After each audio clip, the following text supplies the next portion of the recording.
సమాజంలో ఉపాధ్యాయుల పాత్ర ఎంతో కీలకమైందని భారత పౌరులు తీర్చిదిద్దే ఉపాధ్యాయులపై గురుతరమైన బాధ్యత ఉందని కాకినాడ రూరల్ ఎమ్మెల్యే పంత నానాజీ పేర్కొన్నారు. రమణయ్యపేట లోగల ఎంపీడీఓ కార్యాలయం రాష్ట్ర ఉత్తమ ఉపాధ్యాయ జిల్లా ఉత్తమ ఉపాధ్యాయ అవార్డు పొందిన పలువురు ఉపాధ్యాయులను ఘనంగా సత్కరించారు. ఈ సందర్భంగా ఎమ్మెల్యే పంత నానాజీ మాట్లాడుతూ ప్రభుత్వ పాఠశాలలను మరింత బలోపేతం చేసేందుకు విద్యాశాఖ మంత్రి నారా లోకేష్ 117 జీవో తెచ్చారన్నారు. ప్రైవేట్ పాఠశాలలో కేవలం పోటీ పరీక్షలకు సిద్ధమయ్యేలా బోధనుంటుందన్నారు. ప్రభుత్వ పాఠశాలలో విద్యార్థులకు మంచి క్రమశిక్షణ, అవగాహన, నైతిక విలువలతో కూడిన విద్యాబోధన ఉపాధ్యాయులు అందిస్తున్నారన్నారు. అలాగే నియోజకవర్గంలో 35 మోడల్ స్కూల్స్, 3 హైస్కూల్స్ ఎంపిక చేయడం జరిగిందన్నారు. విద్యార్థులకు నిరంతరం విజ్ఞాన కాంతులు వెదజల్లుతూ వారి ఉన్నతిలో ఉపాధ్యాయుల పాత్ర ఎంతో కీలకమన్నారు. డాక్టర్ సర్వేపల్లి రాధాకృష్ణన్ పుట్టినరోజును ఉపాధ్యాయ దినోత్సవం జరుపుకోవడం ఎంతో ఆనందంగా ఉందన్నారు. ఉపాధ్యాయులను సత్కరించడం తనకు దక్కిన అదృష్టంగా భావిస్తున్నట్లు చెప్పారు. ఉపాధ్యాయుల సమస్యల పరిష్కారానికి తాను అన్ని వేళలా అందుబాటులో ఉంటానని పేర్కొన్నారు. అనంతరం ఎంఈఓ తుమ్మల రంగారావు ఆధ్వర్యంలో ఎమ్మెల్యే పంత నానాజీని ఉపాధ్యాయులు ఘనంగా సత్కరించారు. కార్యక్రమంలో MPP Ananthalakshmi, MPDO Pasupuleti Satish, MEO Rangarao, khadi board director Siranga Srinivas, కూటమి నాయకులు పాల్గొన్నారు.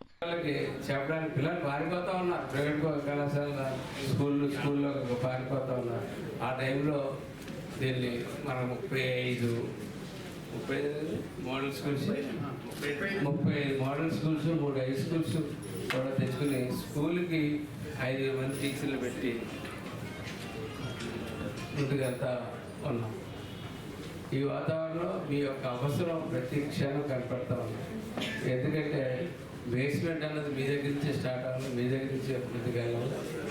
అంటే అదే ప్రైవేట్ స్కూల్లో నా దృష్టిలో అయితే బేస్మెంట్ ఉండదు, పోటీతత్వం తప్ప సబ్జెక్ట్ని గెయిన్ చేసే తత్వం నాకు ప్రైవేట్ స్కూల్లో కనపడలేదు.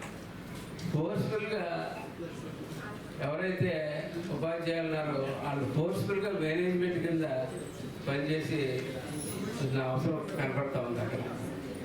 ఇక్కడ అట్లా కాదు, మీకు ఫ్రీడమ్ ఉంది.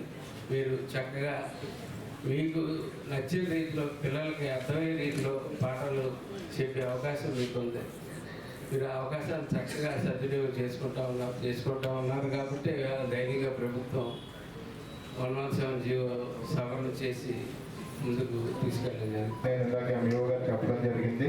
అలాగే మిగతా ఇప్పుడు ఈ 6 క్లస్టర్స్ ఉన్నాయి. 6 క్లస్టర్స్ నుంచి సుమారు 24 మందికి మనం ఉత్తమ ఉపాధ్యాయులుగా అవార్డులు అందించడం జరుగుతుందని ఇందాక ఎంఈఓ గారు తెలియజేస్తున్నారు. చాలా సంతోషం. అలాగే ఇందాక సార్ మన ఎమ్మెల్యే గారు చెప్పినట్టుగా ఇదివరకు అనేక ఇబ్బందులు కలిగి ప్రైవేట్ స్కూల్కి ఎక్కువ మంది వెళ్ళేవారు. అక్కడ సార్ చెప్పినట్టుగా వాళ్ళ ఓన్లీ చదివే కానీ వేరేది ఏమి ఉండేది కాదు. ఇక్కడ మన గవర్నమెంట్ స్కూల్లో ఫ్రీనెస్ ఉంటుంది. మనం ఏ రకంగా చదువుకుని ఇబ్బంది లేకుండా మీరందరూ ఒక ఫ్రెండ్లీ వాతావరణంలో ఉంటారు కాబట్టి వాళ్ళందరికీ ఎక్కువ మీరు ప్రైవేట్ స్కూల్ ధీటుగా కూడా మనకి టీచింగ్ బోధన చేసి, అలాగే ఈ 10th క్లాస్లో కూడా హైయెస్ట్ ఎక్కువ మన స్కూల్ నుంచే గవర్నమెంట్ స్కూల్ నుంచి పర్సంటేజ్ చూపిస్తే చాలా సంతోషంగా ఉంటుంది. మన గవర్నమెంట్ స్కూల్కి కూడా తగిన ప్రాధాన్యత ఉంటుంది. అది మీరు అందరూ గమనించి, ఎందుకంటే ఇప్పుడు చూడలేదు, నేను సర్వీస్లోకి వచ్చి 30 years అవుతుంది. ఫస్ట్ టైం చూడడం. ఇందులో మన సీనియర్ చాలా మంది ఉన్నారు. కానీ ఆ రకంగా గురువుల యొక్క ప్రాధాన్యతని గుర్తించి అది అట్లా చేయడం అనేది ఒక జనసేన పార్టీ అధినేత పవన్ కళ్యాణ్ గారికి తెలియంది. మరి వారి పార్టీలో నడుస్తున్నటువంటి మన ప్రీతం ఎమ్మెల్యే గారు వారికి నీరసంగా ఉన్నా కానీ మన మీద అభిమానంతో గౌరవంతో కార్యక్రమాలు ఇచ్చేసినందుకు మరొకసారి మరి మన అందరి తరఫున ధన్యవాదాలు తెలియజేసుకుంటూ